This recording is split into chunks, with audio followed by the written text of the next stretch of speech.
এই পর্বের মাধ্যমে তোমাদের নবম দশম শ্রেণীর গণিত বই তোমাদের 13 অধ্যায় সসীম ধারা 13.2 তোমাদের যে 16 নম্বর প্রশ্নটি আছে এই অঙ্কটি আছে খুব সুন্দরভাবে সমাধান করে দেখাবো। তো দেখো 16 নম্বর 2 + 4 + 8 + 16 + ... ধারাটির n সংখ্যক পদের সমষ্টি 254 হলে n এর মান কত? আমাদের n এর মান বের করতে হবে। তো দেখো প্রশ্নটা তোমাদের বুঝতে হবে, যেহেতু দ্বারা দেওয়া আছে বুঝলাম, কিন্তু এখানে লক্ষ্য রাখো, আমি একটু হাইলাইট করে দিই। দেখো n সংখ্যক, এতটুকু তুমি যদি বুঝতে পারো তাহলে তোমাদের কাছে সহজ লাগবে। বলা হয়েছে n সংখ্যক পদের সমষ্টি 254। n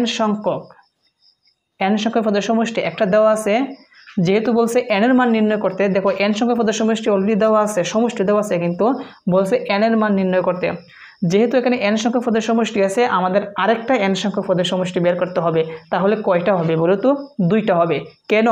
কারণ একটা n সংখ্যক পদের সমষ্টি দেওয়া আছে, আমি যদি আরেকটা এই প্রদত্ত ধারার মাধ্যমে আরেকটা n সংখ্যক পদের সমষ্টি বের করতে পারি, তাহলে কিন্তু আমাদের 2টাই n সংখ্যক পদের সমষ্টি হবে। একটা হচ্ছে ধারার মাধ্যমে আর একটা হচ্ছে এখানে দেওয়া আছে।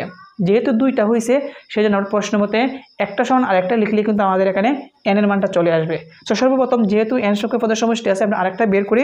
তো দেখো 16 নম্বর লিখব ধারাটির প্রথম পদ, প্রদত্ত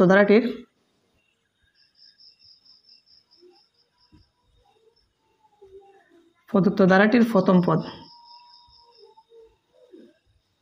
প্রথম পদকে কি দ্বারা লিখতে হয়? এ দ্বারা লিখতে হয়। তো প্রথম পদ কত? 2 এবং সাধারণ অনুপাত।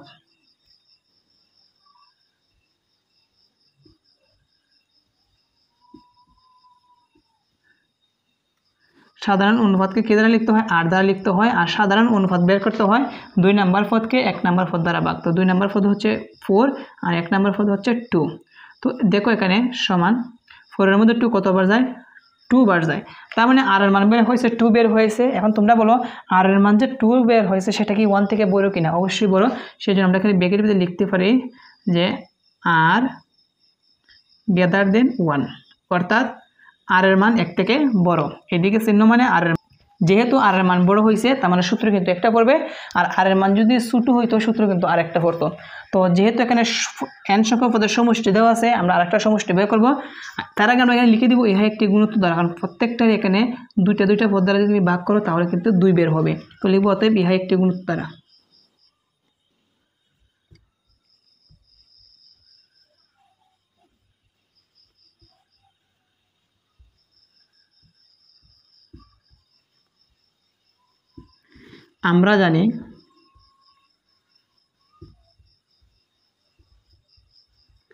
আমরা জানি যেহেতু গুণোত্তর দ্বারা, তাহলে আমরা জানি গুণোত্তর দ্বারার n সংখ্যক পদের সমষ্টি। আমরা জানি গুণোত্তর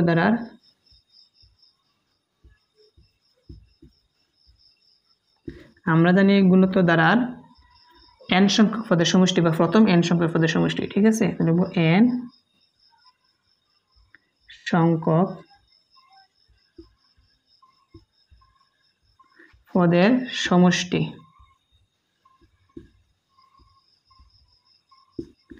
n সংখ্যক পদের সমষ্টি Sn সমান, তো যেহেতু কি বলছিলাম আর এর মান 1 এর চাইতে বড়, তার মানে সূত্রটা হবে এভাবে a * r⁴n - 1 আর নিচে হচ্ছে r - 1।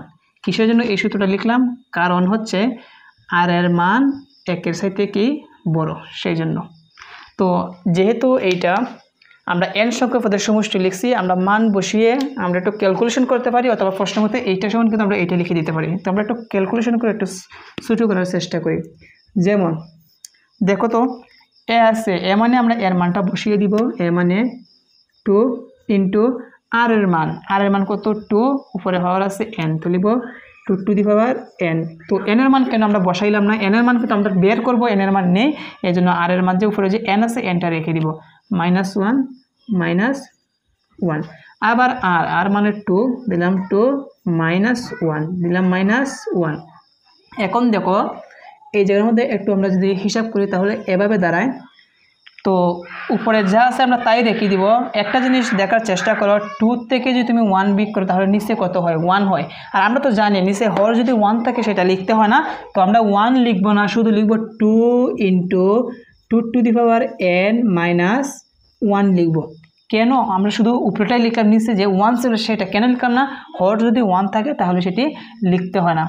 তারপর লক্ষ্য রাখো আমাদের যে কাজটি করতে হবে, এই হচ্ছে আমাদের n সংখ্যক পদের সমষ্টি একটা বের করলাম, আর একটা হচ্ছে 254। তো প্রশ্ন মতে এইটা সমান আমরা এইটা লিখলে কিন্তু আমাদের n এর মান বের হয়ে আসবে। সেই জন্য লিখব প্রশ্ন মতে। কি লিখব? প্রশ্ন মতে 2 into 2n-1 সমান কত লিখব?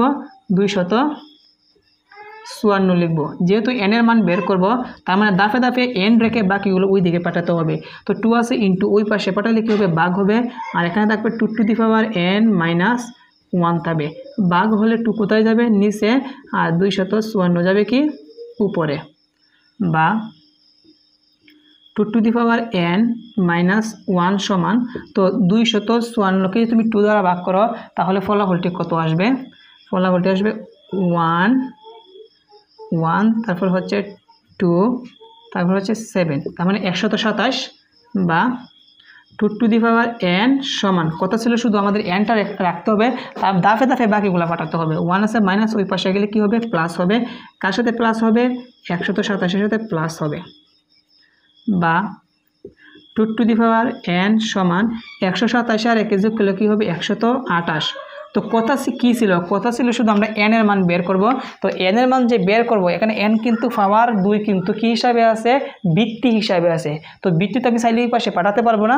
এটার একটা সিস্টেম আছে যে আমরা সূচকের অঙ্ক করেছিলাম, যে আমরা যদি বৃত্তি একরকম বানাতে পারি তাহলে বৃত্তি বাদ দিয়ে দিব, তাহলে কিন্তু হয়। তো বৃত্তি আছে 2, আমাকে এই জায়গায় বৃত্তি 2 বানাতে হবে। যেহেতু 2 বানাতে হবে, 128কে আমরা 2 দ্বারা কি করব? আমাদের উৎপাদকগুলো বের করব। 2 দ্বারা ভাগ করলে কত হবে? 64। আবার 2 দ্বারা ভাগ করলে হবে 32, 2 দ্বারা ভাগ করলে হবে 16, 2 দ্বারা ভাগ করলে হবে 8, 2 দ্বারা ভাগ করলে হবে 4, 2 দ্বারা ভাগ করলে হবে 2। কয়টা হয়েছে দেখো তো? 1, 2, 3, 4, 5, 6, 7টা। তার মানে আমরা লিখতে পারি 2n সমান, এইটা লিখতে পারি 2 কয়টা? 7টা। তো লিখব 2⁷, মানে 2 7টা। তো লিখব অতএব, দেখো আমাদের কিন্তু বেস মানে বৃত্তি একরকম মিলে গেছে।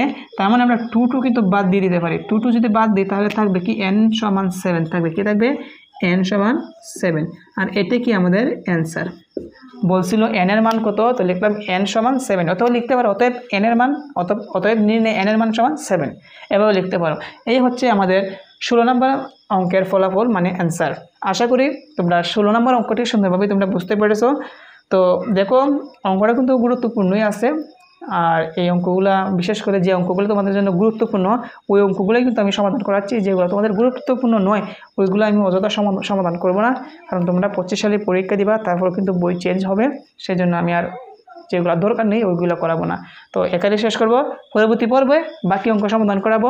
সবাই ভালো থাকো। আসসালামু আলাইকুম।